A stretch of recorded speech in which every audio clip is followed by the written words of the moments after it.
Welcome to Slash Detroit for Wednesday, October 23rd, 2013. Today's episode is brought to you by Jim Leyland's Sweet Dance Moves. Celebrating Motown night here. How about Leyland doing a little moonwalking? After 8 seasons as manager of the Detroit Tigers, Jim Leyland announced he's stepping down. The 68-year-old admits it's time for someone younger to take over.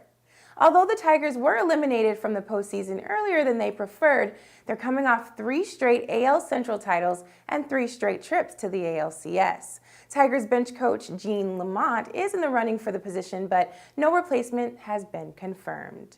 Detroit will install security cameras and put members of the DPD's Tactical Services section on DDOT buses to protect drivers and passengers from unruly and violent behavior.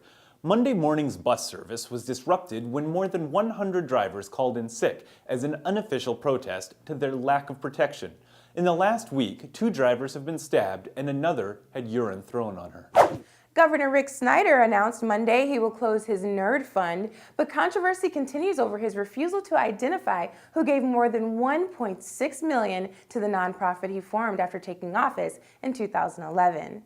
When asked to name the very generous donors during a 3-hour deposition on October 9th, Snyder replied over 50 times, "I do not recall."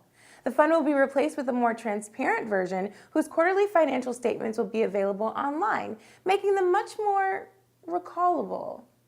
Yesterday, a judge ruled that Governor Snyder must disclose the names of the candidates for Detroit's emergency manager position. Mike Duggan is rumored to be on the list, but he says that he told the governor that he wasn't interested in the position because he was against the appointment of an EM. The lawsuit was filed by Robert Davis, the same union activist who got Duggan removed from the primary ballot. The ruling, which could change the direction of the upcoming election, will not be enforced until after an appeal is heard. The former Burton Theater will reopen after a summer-long hiatus with 2 screens, new management, and a new name. Cinema Detroit will start off its season with George Romero's Night of the Living Dead this Friday. The theater was previously run by the lads behind Corktown Cinema, but they left the location amidst a rent dispute with the building's landlord, Joel Landy. The landlord kept film screenings going until June, but was looking for an operator for the space. Previously, the building was a Detroit public school until it was sold after a neighboring building was torn down, prompting concerns that children were being exposed to asbestos. In a story that may or may not be completely fabricated bullshit, Police Chief James Craig recounted how he was a near victim of a carjacking while in an unmarked police car. Speaking at an anti-carjacking forum on Monday, Chief Craig told the crowd that a man ran toward the passenger side of his vehicle and that he accelerated out of danger.